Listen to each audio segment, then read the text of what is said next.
Chip Gaines has spent 20 years proving that no house is too broken to save. But recently, the man who built an empire on fixing it had to face a reality that no amount of shiplap or demo day energy could resolve. Standing in a hallway far from any construction site, Chip realized for the first time he couldn't fix this. We know him as the goofy, indestructible force of nature. The guy who will crash headfirst through drywall, eat a cockroach on national television just for a laugh, and relentlessly lift the spirits of everyone around him. For millions of viewers across the globe, Chip Gaines is the ultimate, unshakable symbol of reliability. When a foundation is crumbling, he pours new concrete. When a roof is caving in, he builds new trusses. He is the modern American archetype of the man who simply gets things done, no matter the odds. But what happens when the architect of everyone else's dream life realizes his own internal foundation is quietly developing structural fractures that no power tool can touch? What you are about to hear is the untold, deeply human reality of the Magnolia Empire. It is a story about the devastating weight of chronic reliability, the psychological trap of being everyone's designated savior, and the agonizing moments where the cameras stopped rolling, the witty banter died down, and Chip Gaines was forced to stare into the terrifying void of absolute helplessness. To truly understand the gravity of this collapse, we have to look at the sheer, suffocating scale of the machine he helped build. Magnolia is no longer just a quaint television show about renovating homes in Central Texas. It is a sprawling industrial complex. We are talking about a multi-billion-dollar valuation ecosystem that includes a dedicated television network, a massive retail destination that draws more tourists annually than the Alamo endless home product lines, best-selling books, a real estate brokerage, a boutique hotel, and a national magazine. At the dead center of this massive, spinning centrifuge of commerce and expectations is a man whose entire brand identity is predicated on boundless optimism and unlimited physical energy. When you are the figurehead of a company that employs hundreds of people and entertains millions, your personal capacity to endure stress ceases to be your own private business. It becomes the literal load-bearing wall of a corporate empire. Chip and his wife Joanna built their legendary status on a simple, deeply comforting promise. No matter how ugly, dilapidated, toxic, or hopeless a situation looks, give us a few weeks and we will make it beautiful. This dynamic is exactly what clinical psychologists refer to as the reliability paradox. The more consistently you solve massive problems for others, the less permission society gives you to have any problems of your own. You slowly become dehumanized by your own sheer competence. People stop asking if you are okay because you are the guy who fixes things. You are the guy who makes everyone else okay. But the human nervous system does not care about your television ratings. It does not care about your retail footprint, your massive social media following, or your quarterly revenue. It operates on a strict, biological ledger of energy expenditure and recovery. And for years, Chip was operating in a massive, dangerous, and unsustainable deficit. The warning signs were not written in the structural integrity of a 1920s craftsman home.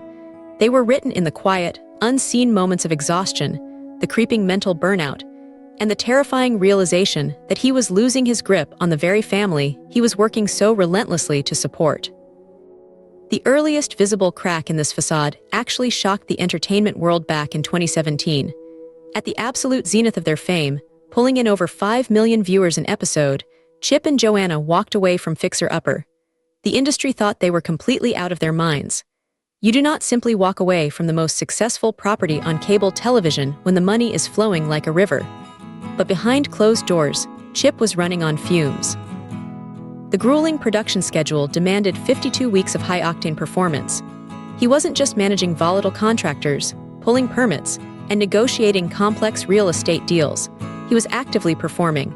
He was executing physical comedy on demand, sustaining artificially high arousal energy for the cameras, and carrying the intense emotional weight of homeowners' dreams, all while raising a growing family in the background. The exhaustion was compounding deep in his bones.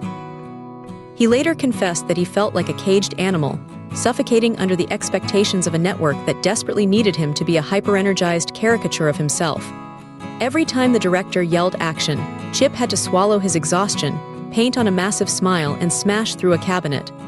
But stepping away from the flagship show did not stop the machine.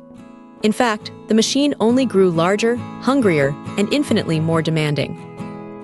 They launched the Magnolia network, transitioning from talent to executives, and opening themselves up to an entirely new dimension of relentless corporate pressure. But just when you think you understand the breaking point of Chip Gaines, everything you thought you knew about this story is about to flip. Because the real collapse didn't happen in a sterile boardroom. It didn't happen during a tense contract negotiation with a television network. No, the moment that finally broke the ultimate fixer happened in the dead of night, involving a terrifying, deeply personal reality that completely paralyzed him. Think about the one thing you value most in your entire life. Now imagine watching it slip away or face danger while you stand there, totally powerless, with a tool belt full of solutions that suddenly mean absolutely nothing. What Chip faced next wasn't a corporate burnout issue. It was a high-stakes realization of human frailty that forces every single one of us to confront our deepest, darkest fears. While the rest of the world was obsessing over open-concept kitchens, farmhouse sinks, and shiplap walls, Chip was confronting the agonizing vulnerability of fatherhood and the terrifying fragility of human health. There are specific moments in life that aggressively strip away your ego, and for Chip, these came in waves of deeply personal crises that could not be renovated away. When their youngest son, Crew, was born, it shifted the entire dynamic of the Gaines household. It forced Chip to look at the relentless, dizzying pace of his life and confront a horrifying question. What good is building an empire if you aren't actually present to see your children inherit it? But it wasn't just the rapid passage of time or the bittersweet reality of their oldest son Drake packing up his room and leaving for college. It was the sudden, sharp moments of intense fear regarding Joanna's well-being and the intense physical and emotional toll their highly publicized lifestyle had taken on her. Chip is a man heavily, biologically wired to protect and serve his wife. His entire love language is definitive action.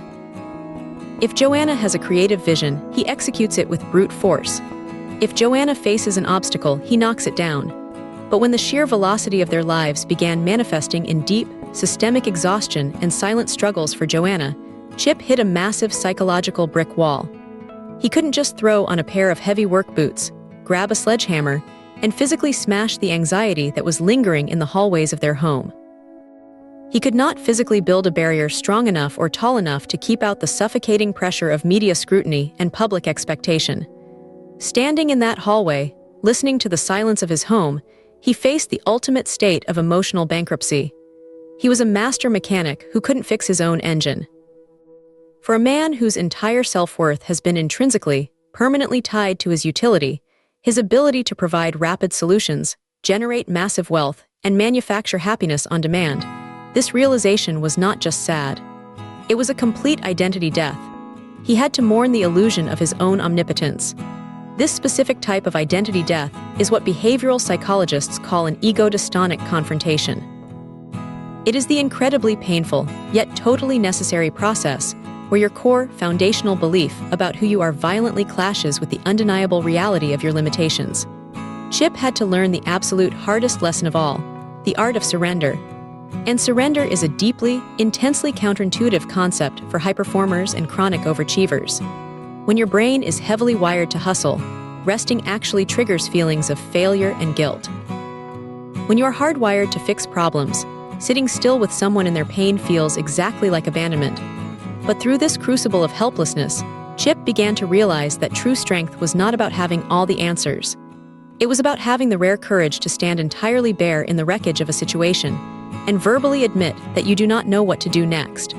He slowly started to decouple his innate human worth from his physical and professional output. He began to understand that his children didn't need him to be a television superhero. They just needed him to be an accessible human. His wife didn't need the invincible contractor who could frame a house in a weekend.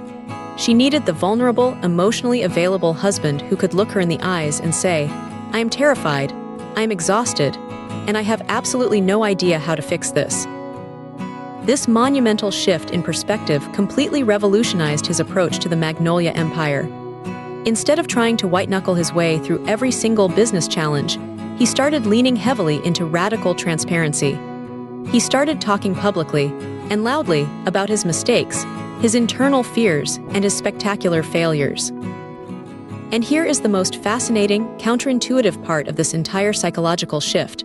The exact moment Chip Gaines stopped trying to be perfect, the very moment he admitted he was fundamentally broken in his own unique ways, his brand became infinitely more powerful. By deliberately shattering the grand illusion of the perfect fixer, he tapped into a profound, bottomless reservoir of human connection. Empathy scales in a way that perfection never, ever can. When you show people your pristine, finished renovations, they admire you from a distance. But when you actively show people your raw, unfinished struggles, they trust you with their lives. This phenomenon extends far beyond the sunny perimeter of Waco, Texas. We see the exact same destructive cycle playing out in emergency room doctors who self-medicate in secret because they cannot cope with the pressure of saving lives while their own mental health rapidly deteriorates. We see it in first responders, in visionary startup founders, and in the designated strong friends within our own private social circles. Think about it.